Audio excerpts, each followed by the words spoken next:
छात्रों की समस्याओं, बेरोजगारी और सिवान में, बिहार के सिवान में AK-47 से हुई फायरिंग के विरोध में नेता विपक्ष तेजस्वी यादव के नेतृत्व में लोक भवन मार्च निकाला गया। इस दौरान कई राजद कार्यकर्ता AK-47 का कटआउट लेकर पहुंचे, जबकि आरजेडी की फायर ब्रांड प्रवक्ता प्रियंका भारती बैरिकेड कूदते हुए नजर आई।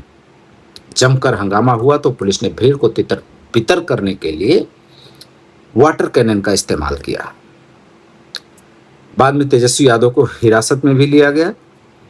लेकिन एक बात जो सबसे महत्वपूर्ण है वह यह कि दिल्ली में लगभग 1 महीने तक चले CJP आंदोलन के बाद विभिन्न समस्याओं को लेकर देश भर में आंदोलन सा छिड़ गया है। नीट पेपर लीक के बाद, CJP और चेंजी आंदोलन के बाद शिक्षा मंत्री धर्मेंद्र प्रधान को इस्तीफा देना पड़ा था।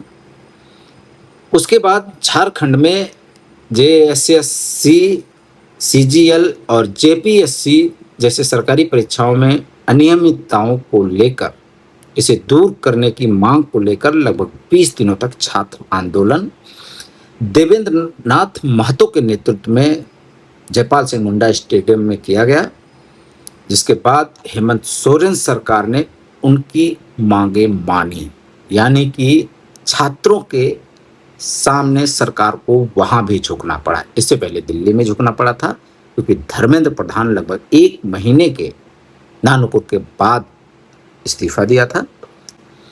इसके अलावा अब CJP सरकारी स्कूल ठीक किए जाने का भी आंदोलन शुरू कर चुकी है, जिसको लेकर वह जगह जगह आंदोलन कर रही है।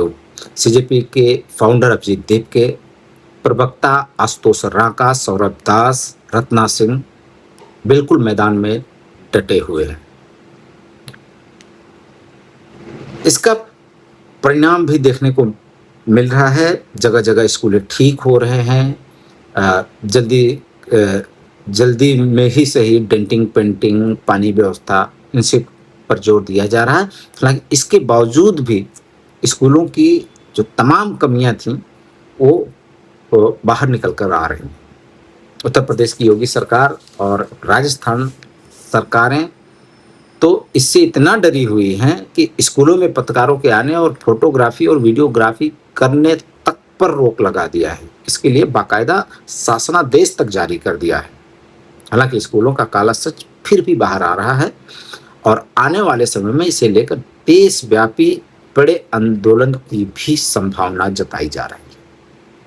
अगर चीजें सही नहीं होती हैं तो अब बड़े आंदोलन की संभावना है, क्योंकि देश जाग चुका है।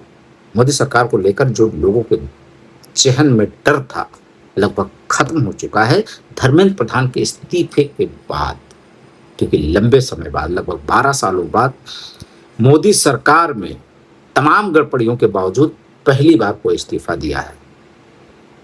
इसके पहले इस सरकार में इस्तीफे नहीं होते थे और ना ही जवाबदेही दी जाती थी।